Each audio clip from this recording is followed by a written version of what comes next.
Welcome to the new video class 9th। आज हम continue करेंगे इक्वेशन ऑफ मोशन को ग्राफिकल मेथड से समझने की कोशिश करेंगे। तो इसके लिए हम यहां पर टर्म्स यूज करने वाले हैं V, U, T, A and S। इन सभी चीजों के बारे में बताएंगे और इनको किसके माध्यम से समझेंगे, इनको समझेंगे हम ग्राफिकल मेथड के माध्यम से। तो इसके लिए हम आगे बढ़ते हैं। तो आज हम कौन कौन सी तीन इक्वेशंस को ग्राफिकल मेथड से रिप्रेजेंट करने वाले हैं। First of all v is equals to u plus at, second one is s equals to ut plus half at square and the final one is v square equals to u square plus 2as। तो इसको आगे continue करते हैं। सबसे पहले हमें पता है डिफरेंट काइंड ऑफ ग्राफ पढ़ते हैं।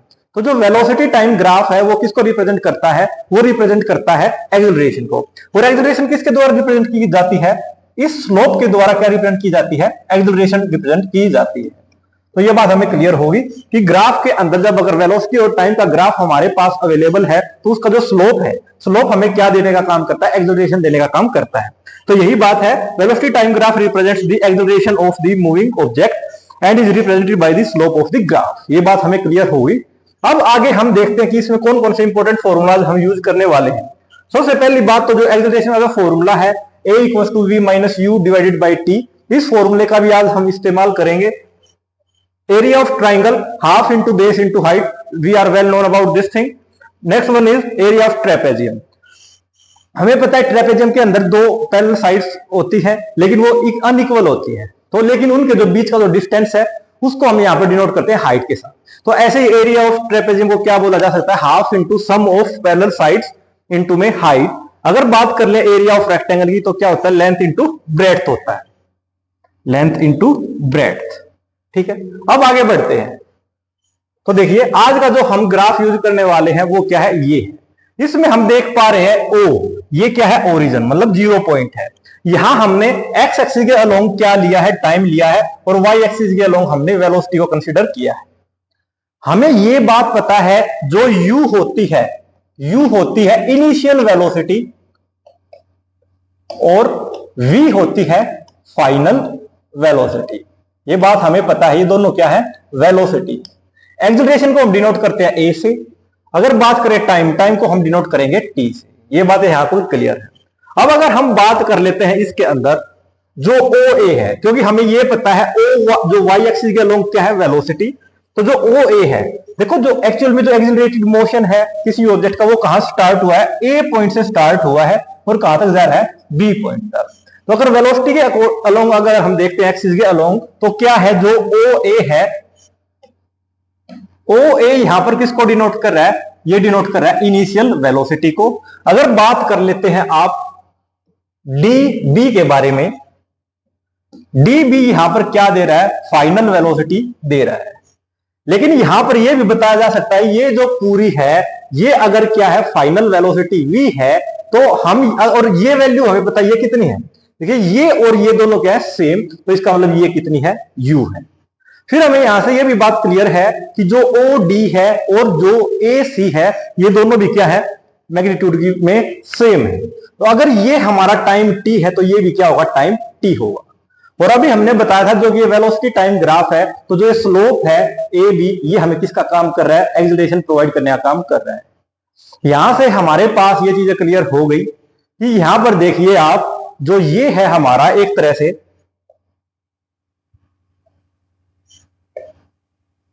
इस तरह से है। इसमें जो ये स्लोप है ये क्या है, एक्सेलरेशन है, ये क्या है, टाइम, ये भी क्या है, टाइम। ये कितनी वेलोसिटी क्या है, u। अगर ये u है तो ये भी कितनी है, u है। लेकिन अगर ओवरऑल बात करें तो ये क्या है, v है। तो ये बात हमें ग्राफ में क्लियर हो गई कि हम किस को क्या बोल रहे हैं। अब उसके बाद आगे बढ़ते हैं, अपने मेन टॉपिक पर आ जाते हैं। तो फर्स्ट इक्वेशन ऑफ मोशन जो हमें सोल्व करनी है उसके लिए हम पहले इसमें इस पूरी फिगर में क्या कंसीडर करेंगे, हम कंसीडर करेंगे ट्राइंगल, दिस वन। देखो ये वाली ट्राइंगल कंसीडर कर रहे हैं हम, ये वाली ट्राइंगल, ठीक है। जिस ट्राइंगल का नाम क्या है, ADB। ये बात पहले हम बता चुके, अगर ये T है तो ये भी क्या होगा, T। तो इसमें मैं इसको क्या मेंशन कर देता हूं, T। और जो AB है ये हमारी किस पर रिप्रेजेंट कर रहा है, स्लोप, जो क्या है, एक्सेलरेशन, ठीक है। अब हमें ये पता है इसके अंदर ये पूरी v और ये क्या है u, तो ये हमारे पास क्या बच जाएगी, ये बच जाएगी हमारे पास v माइनस u। ये बात बिल्कुल यहां तक ठीक है। तो इस टर्म को मैं क्या लिख सकता हूं, v माइनस u लिख सकता हूं। तो देखिए यहां पर हमने यही चीजें मेंशन की है, जो इनिशियल वेलोसिटी u है वो किसके बराबर है, ये हो गई। तो फाइनल वेलोसिटी वो क्या है v, ये क्या हो गई, किसके इक्वल हो गई, ये हो गई सी बी के इक्वल। अब उसके बाद अगर देखते हैं तो यहां से हम क्या लिख सकते हैं, जो बी डी है, बी डी को v माइनस यू लिख सकते हैं, जो हमने आपको ऑलरेडी वर्बली भी यहां पर आपको एक्सप्लेन कर दिया गया है। उसके बाद अगर देख लेते जो स्लोप है, स्लोप किसी भी ट्राइंगल का, अगर इस ट्राइंगल के अंदर हम देखते हैं किसमें, in triangle A B D, तो इसके अंदर जो स्लोप है, स्लोप किसके इक्वल होगा, स्लोप हो जाएगा बी डी और डिवाइडेड बाय ए डी के। अब स्लोप, स्लोप क्या है, स्लोप की वैल्यू है ए एक्सेलरेशन, जो बी डी की वैल्यू क्या मेंशन की हमने, v माइनस यू, और ए डी की वैल्यू क्या है t। तो यहां से जब हम यहां से क्रॉस मल्टीप्लाई करेंगे तो हमारे पास क्या आ जाएगा, a t is equal to v minus u, और यहां से क्या आ जाएगा, v इज इक्वल टू, जब ये इधर से इधर आएगा तो v is equal to u plus a t. तो यही हमारी क्या है, फर्स्ट इक्वेशन ऑफ मोशन है। तो ये बात हमें यहां से अच्छी तरह से क्लियर हो गई, ठीक है। इसके बाद हम नेक्स्ट इक्वेशन की तरफ चलते हैं। नेक्स्ट इक्वेशन हमारे पास है सेकंड इक्वेशन ऑफ मोशन। सबसे पहले अगर हम बात करें तो ये हमारे पास एक ट्रेपेजियम भी है। देखिए किस तरह से, ये हमारे पास एक ट्रेपेजियम भी है, लेकिन अगर हम इसमें इसको इस तरह से कर लेते हैं अलग अलग, तो ये हमारे पास ट्राइंगल बन जाती है अलग, और उसके बाद ये हमारा रेक्टेंगल बन जाता है अलग। ये बात हमें यहां तक क्लियर है। और इसके अंदर हमारे पास क्या है, ये अगर टी है, ये भी टी है, और ये भी क्या है टी। उसके अलावा ये हमारा क्या है यू, ये भी यू है, और ये हमने जो पहले फर्स्ट इक्वेशन में ड्राइव की थी वो क्या थी, v माइनस यू, और ये क्या है। यहां तक ये बात हमें क्लियर हो गई। तो अब यहां पर बताते हैं हम यहां क्या करेंगे, जो अगर हमें डिस्टेंस निकालना टोटल एस, ओ से लेकर वापस इस पॉइंट तक आने का, वो हम कैसे कैलकुलेट करेंगे। तो अगर हम क्या कर देते हैं, एरिया कैलकुलेट कर देते हैं इस ट्रेपेजियम का using the area of rectangle and the triangle as well. तो अब देखिए इसको यहां से रिमूव कर देते हैं इस तरह से, ताकि ये हमें समझ में आने में आसानी हो सके।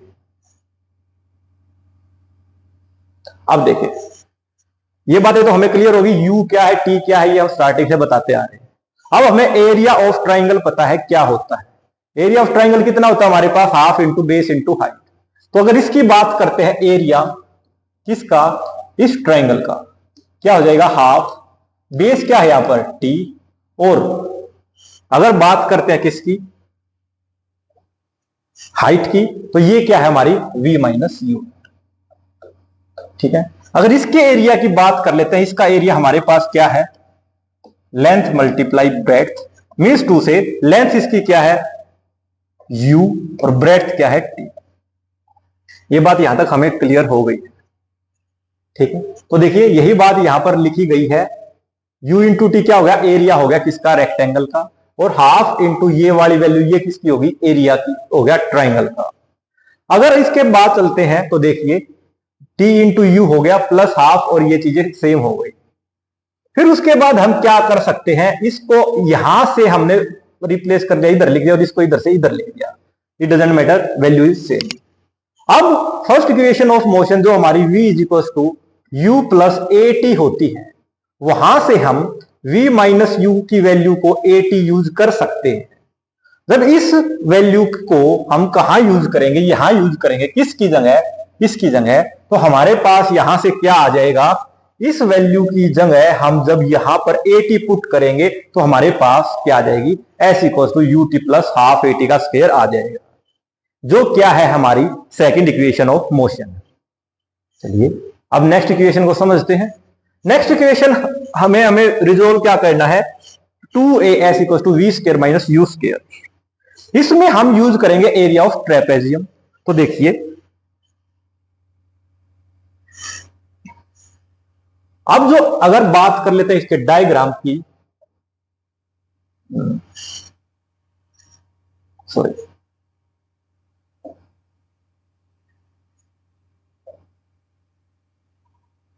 ये हमारा फिर से u है, ये भी u है, कहां तक, यहां तक। अगर बात कर लेते हैं इसकी तो ये बच गया v माइनस यू, ये क्या है a, ये क्या है, ये अगर t है तो ये भी क्या है t। ठीक है, अब अगर हम देख लेते हैं इसके ट्रेपेजियम की पैरेलल साइड्स कौन सी हैं, तो ये और v, u और जो ऑल ओवर v है ये क्या है आपस में पैरेलल। तो इनके जो बीच में जो परपेंडिकुलर डिस्टेंस है वो क्या होगा, इनकी हाइट। तो इसका मतलब हाइट क्या है हमारे पास t है। इसमें देखें तो जो हाइट है, हाइट की वैल्यू हम क्या यूज करेंगे, यहां पर t यूज करेंगे। ये बात आपको समझा दी गई है। जब इसमें हम एरिया ऑफ ट्रेपेजियम यूज करेंगे, जो क्या होता है हमारे पास, area of trapezium half into sum होता है किसका, पैरेलल साइड्स का, और मल्टीप्लाई में होता है हाइट। ये इक्वेशन तो यहां से हो जाती है, a t equals to v minus u.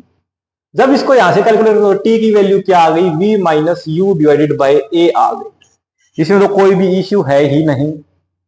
जब क्या करते हैं यहां से सम ऑफ पैरेलल साइड्स, जब सम ऑफ पैरेलल साइड्स लेंगे और जो हमने बताया था equals to half sum of parallel sides मतलब v प्लस यू, और टाइम की जगह क्या पुट कर लिया हमने, v minus u divided by a use कर लिया। अब देखिए ये टर्म क्या है, एज इट इज है, डिवाइड में ए भी क्या है, एज इट इज है, और ये किसके इक्वल है, एस के इक्वल है। ऊपर देखिए a plus b into a minus b क्या होता है, a square minus b square. यहां क्या है, वी प्लस यू और वी माइनस यू है, तो ये हमारे पास क्या बन जाएगा, v square minus u square. ठीक है, अब इसके बाद आगे चलते हैं। जो 2a इस तरफ क्या है डिवाइड में, जब ये इस तरफ जाएगा तो क्या हो जाएगा, क्रॉस मल्टीप्लाई। तो यहां से हमें क्या मिलेगा, 2as और इक्वल टू आ जाएगा v स्क्वायर माइनस यू का स्क्वायर। ठीक हो गया, ये हमारी क्या होती है, थर्ड इक्वेशन ऑफ मोशन होती है। और हमें क्या करना था, इन तीनों इक्वेशंस को ही डिराइव करना था ग्राफिकल मेथड के माध्यम से। तो ये तीनों इक्वेशंस टर्न बाय टर्न हमने क्या कर ली हैं, कैलकुलेट कर ली। आई होप आपको ये सारी चीजें अच्छे से समझ में आ गई होंगी। अब मिलते हैं इसी के साथ नेक्स्ट वीडियो। Thank you.